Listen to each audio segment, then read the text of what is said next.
NBC4 News at 11 a.m. starts with breaking news. Right now at 11, it was a messy commute this morning as another powerful storm slammed Southern California, bringing snow, rain, and flooding.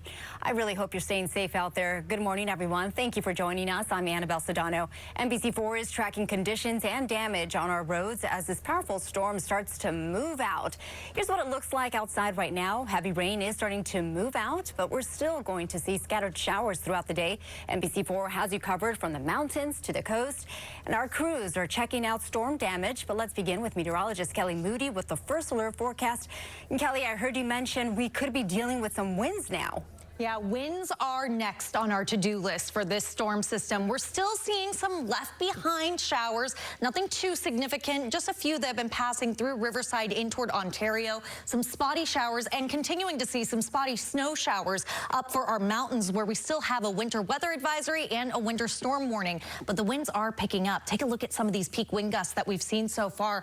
Peak wind gusts there recorded of 24 miles per hour for Oxnard. We're seeing between 15 to 20 mile per hour wind gusts for other spots like Santa Clarita and Thousand Oaks. More wind to come as we head toward the later evening hours because we also have a wind advisory that will go into effect.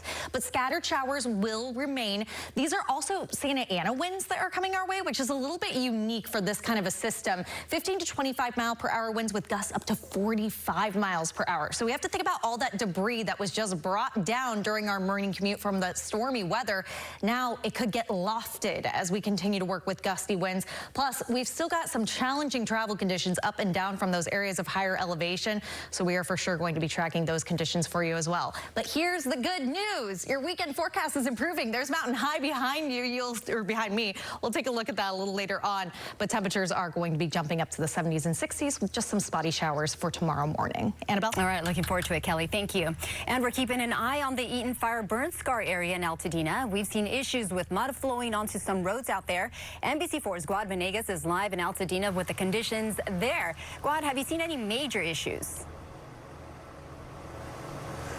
Annabelle, we saw hard rain earlier today. We started our coverage at about 4 a.m. It was coming down pretty hard, and just after 6 a.m. we saw some of the mud come down onto the street. Now, I came here about a week ago when we first started this storm coverage. There was no mud on this street. There was some behind this K-rail that had made its way down weeks before. There's 2 K-rails under that mud that have now been covered in the last few days, and you can see what it's like now. Essentially, this K-rail has been holding up all the mud that's been coming down in the last few days. There's about an inch of mud on this street. It's pretty thick. It was shut down this morning. They're allowing traffic to come through now. And one of the neighbors here told me earlier that this has been happening the last few days, and there are vehicles. There's a bulldozer with the county here that's been picking up a lot of this mud. Now, as we were going live at about 6:30, it began raining even harder, and we saw how fast what came from a small stream turned into a river of water and mud making its way down right in this area. You can't see it now, but it was within seconds we saw the flow of this mud coming down hard. Now, fortunately, it stopped raining as soon as that mud made its way down. That flow came down for about 3 or 4 minutes, and then we saw some of the vehicles come by. You can see one of the Public Works vehicles coming by right now. We've seen dump trucks and bulldozers make its way up and down this street. This is Loma Alta here in Altadena. We've also done some rounds in the area towards Sierra Madre and all of this neighborhood that's right next to all these burn scars. Fortunately, this is the only area that we've seen that's had this mud flow. But again, the K-rails have been able to hold it there, and the bulldozers have been going around picking up a lot of the mud as this has been happening these last few days. Annabelle? Yeah, just a little bit of the damage from this storm there. Guad, take care of yourself. Thank you so much for that. And this storm is also bringing heavy snow to the San Bernardino Mountains. Several cars got stuck in the snow along Highway 18 near Big Bear. Even Caltrans had trouble clearing the roads because of all of the stranded cars there. And in eastern LA County, a problem that keeps repeating itself because of the saturated ground. News Chopper 4 was over a house in La Habra Heights about 2 hours ago. A huge tree came down on top of it. You see it there. This is on East Cashland Road. Fortunately, there are no reports of any injuries. And in Westlake, this massive tree fell on top of a car. The driver inside is okay and is telling his story today only to NBC4. Brittany Hope is live at the corner of Olympic and Alvarado. Brittany, you've been there all morning long. What's the status with the tree and the car there? The good news is that Olympic is back open to traffic, so people who are driving by would have no idea the mess that happened here this morning. But if you look at this dirt plot, this is where that giant tree uprooted this morning and landed on the road at the same time a father was driving by. Called my wife. My son and my wife came, and first thing my son said was, you know, Dad, that's some Final Destination stuff. You're lucky to be alive. Yep. And it was raining, it was windy, and when I got to almost the intersection of Olympic and Alvarado, I saw this huge tree coming down. My reflexes was to brake, and then when I saw a tree coming down, I went ahead and crunched down and got into a curl just to stay low because I figured that, you know, the top was gonna come down. Glass fell on me. I don't have any scratches. I got a little bit of pain on my neck and my back, but that's about it. I was able to get out of the car walking.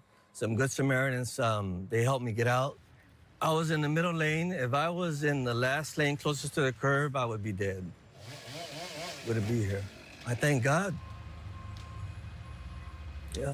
I think what you said, maybe I'll go buy a lottery ticket. I mean, it's God saved me. An incredible story of survival.